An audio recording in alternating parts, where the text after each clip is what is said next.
Assalamualaikum, salam Malaysia Madani. Saya Siti Nurdiati Zaidi dalam Dunia 11 Pagi. Berita radio bervisual bersiaran serentak di platform media sosial, saluran TV dan radio. Malaysia mengutuk pencerobohan oleh pendatang ekstremis Israel di Masjid Al-Aqsa pada 24 dan 25 September lalu. Wisma Putra dalam satu kenyataan menegaskan pencerobohan yang dirancang itu merupakan satu lagi tindakan yang disengajakan rejim Israel. Ia juga jelas bertujuan mencabar status quo undang-undang dan politik Baitul Maqdis dan Al-Haram Al-Sharif. Malaysia menggesa masyarakat antarabangsa mengecam dan mendesak rejim Zionis menghentikan serta-merta semua tindakan provokasi dan pencerobohan untuk keamanan dan kestabilan di rantau itu. Korea Utara memaktubkan status negara kuasa nuklear dalam perlembagaan. Pemimpin tertingginya Kim Jong-un menyeru lebih banyak senjata atom moden dibangunkan untuk menentang ancaman daripada Amerika Syarikat dan sekutunya.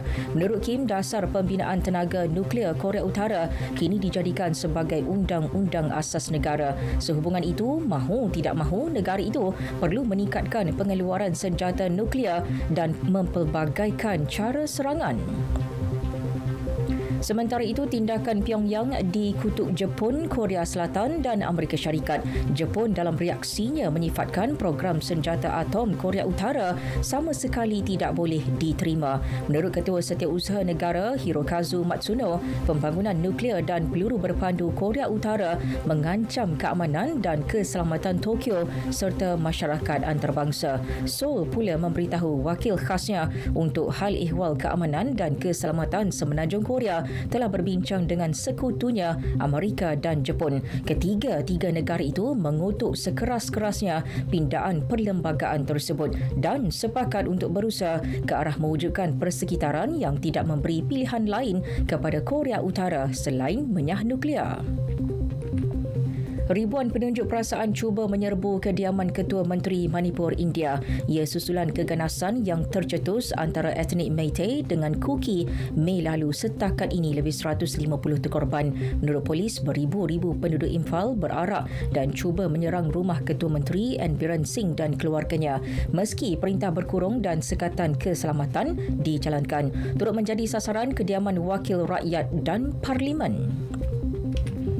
Amerika Syarikat menuduh China membelanjakan berbilion dolar secara global untuk menyampaikan maklumat salah di seluruh dunia selain memanipulasi maklumat yang mengancam kebebasan bersuara. Demikian menurut laporan dikeluarkan Pusat Penglibatan Global Jabatan Negara. Laporan itu menyebut manipulasi maklumat global Beijing bukan sekadar soal diplomasi awam, malah satu cabaran terhadap integriti ruang maklumat global. Lebih 2,500 migran meninggal dunia atau hilang di Laut Mediterranean sejak 24 September lalu. Ia dalam cubaan untuk memasuki Eropah. Menurut pengarah UNHCR New York, Ruven Mendewela, jumlah itu menunjukkan peningkatan besar berbanding 1,680 pendatang yang mati atau hilang dalam tempoh sama tahun lalu. Kawasan paling berbahaya adalah laluan dari Afrika Sub-Sahara iaitu melalui pantai Tunisia dan Libya. Dalam pada itu, anggota Majlis Keselamatan PBB muskil dengan gesaan Republik Demokratik Kongo agar misi pengaman PBB diundurkan segera dari negara itu dengan keadaan keselamatan yang masih sangat berbahaya di timur negara tersebut.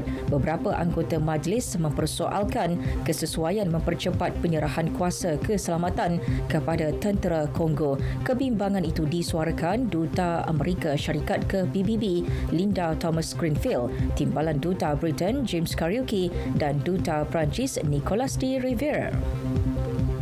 Sukan Asia Hangzhou, Malaysia setakat ini mengumpul 2 emas, 2 perak dan 5 gangsa. Semalam 2 lagi kilauan pingat diraih kontingen negara. Ia menerusi acara equestrian dan berbasikal pecut lelaki. Masing-masing diwakili Muhammad Kabil Ambak, Muhammad Fadil dan Muhammad Shah Firdaus Shahrum. Muhammad Kabil dan kudanya Rasan Stolz menyumbang emas, manakala Muhammad Shah Firdaus menghadiahkan gangsa. Sekian berita yang disunting oleh Zamzuri Zawawi dari Pusat Berita RTM. Malaysia Madani, tekad perpaduan, penuhi harapan. Assalamualaikum.